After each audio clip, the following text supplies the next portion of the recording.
వచ్చినట్టుగా మాటలంటూ దూరం దూరం అంటూ మీనా వండి పెట్టినవే లొట్టలేసుకుంటూ తింటూ ఉంటావు అని చెప్పనేసరికి, ఏంట్రా బాలు మీ ఆవిడ వండి పెడుతుందని గొప్పలకు పోతున్నావా ఏంటి అని చెప్పాను. కానీ అవును, మా ఆవిడ వండి పెడుతుంటేనే తింటున్నారు వీళ్ళంతా.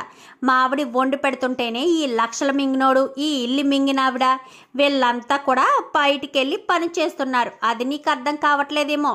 ఎంతసేపు నా భార్యని పని మనిషిని చేసి మాట్లాడుతూ ఉంటే నేను ఎలా చూస్తూ ఊరుకుంటాను అని చెప్పి ఇంకా బాలు అయితే అంటాడు, పని మనిషి కాకపోతే శృతి కోటేశ్వరరాలైన కూతురు కదా, శృతి కానీ పని చేస్తుందా ఏంటి అని చెప్పాను. కానీ చేస్తానత్తయ్య, తప్పేముంది, మావయ్య గారు అన్నట్టుగా మేము ఇంటి కోడలమే కదా, మా పుట్టింటి ఆస్తిని హోదాని చూసి ఇంటి కోడలుగా కాదు కదా ఉండాల్సింది. ఇంటి కోడళ్ళు ఎవరైనా అందరూ సమానంగానే ఉండాలి.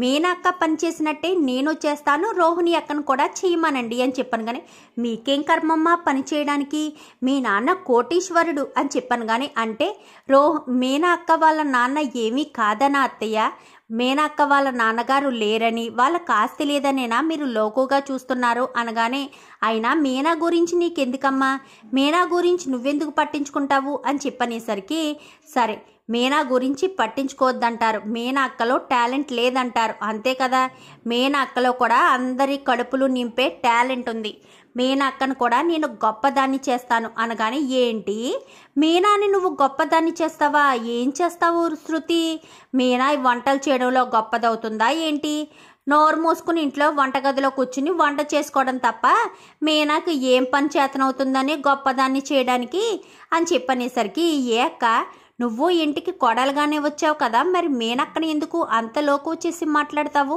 మీనక్కలో కూడా టాలెంట్ ఉంటుంది, ఒక్క నిమిషం ఇప్పుడే వస్తానంటూ గబగబా శృతి పైకి వెళ్ళి ఒక పేపర్ని అయితే తీసుకొస్తుంది. పేపర్ని తీసుకొచ్చిన తర్వాత ఈ పేపర్ చదివక్క అనగానే ఏదో లెటర్ చదివినట్టుగా చదివేస్తుంది రోహిణి అయితే. మీనక్క ఈ పేపర్ చదువు అంటూ ఇంకా అదే పేపర్ని మీనాకి ఇచ్చేసరికి dialogue to dialogue, dialogue to dialogue gap ఇచ్చుకుంటూ చదువుతుంది. చూసారా, ఇద్దరు చదివింది ఒకటే, కానీ ఒకరు చదివే పద్ధతి వేరు, మరొకరు చదివే పద్ధతి వేరు. మీనాకని మంచి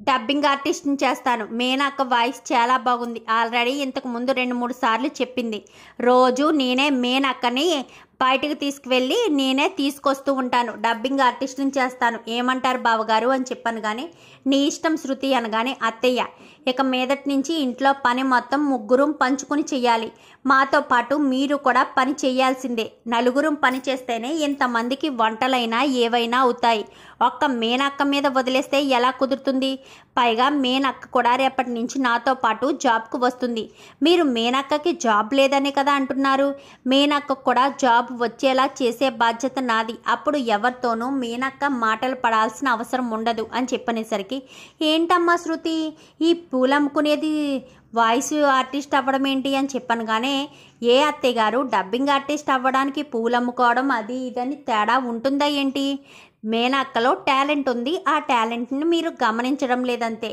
ఖచ్చితంగా మీనక్కని ఆర్టిస్ట్ని చేస్తాను అంటూ ఇంకా శృతి మాట్లాడేసరికి, ఏం చేస్తావో ఏంటో, ఎందుకో నీకు ఇవన్నీని అని చెప్పాను. కానీ నాకు కాకపోతే ఎవరికి కావాలి అనగానే, నీకేం సంబంధం అనగానే, మీనక్క నాకు బాగా ఆప్తురాలు, మీనక్క గురించి నేను ఏదైనా చేస్తాను, ఖచ్చితంగా మీనక్కకు టాలెంట్ ఉంది కాబట్టి నేనే రోజు మీనక్కని తీసుకువెళ్తాను, ఇక మీదట మీనక్క వంట పనులవి నువ్వేమీ పెద్దగా చేయకు, అత్తయ్య గారు చూసుకుంటారు, నేను జాబ్కి వెళ్ళినప్పుడే నువ్వు కూడా రా అని చెప్పాను. కానీ సరేనని ఇంకా మీనా ప్రతిరోజు కూడా తనకు తోచిన టిఫిన్ చేసేసి ఇంకా శృతితో పాటు ఆఫీస్కి వెళ్ళిపోతుంది.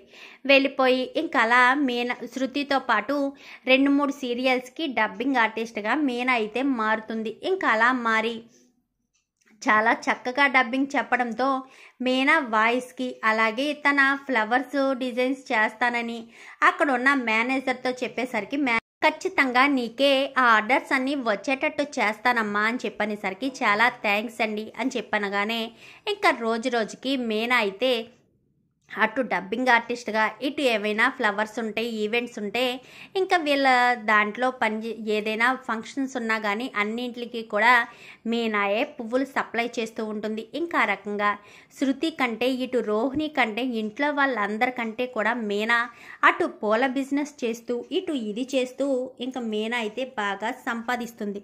ఇంకా అదంతా చూసి ప్రభావతి అయితే తట్టుకోలేకపోతుంది.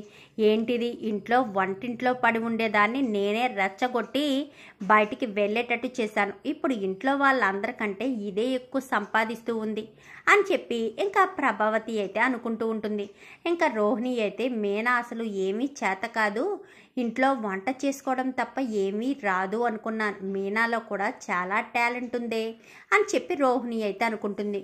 చూద్దాం మరి రాబోయే ఎపిసోడ్స్లో ఇలాగే మీనా అభివృద్ధి చెందాలని, ప్రభావతికి గుణపాఠం చెప్పాలని, శృతి ఇంట్లో అడుగు పెట్టడంతో ప్రభావతిలో మార్పు రావాలని మీరు కూడా కోరుకుంటే వీడియో నచ్చితే లైక్ చేయండి, ఛానల్ని సబ్స్క్రైబ్ చేసుకోండి, పక్కనే ఉన్న బెల్ సింబల్లో ఆల్ పై క్లిక్ చేయండి. ఎలా చేయడం వల్ల అందరికంటే ముందుగా చూడవచ్చు.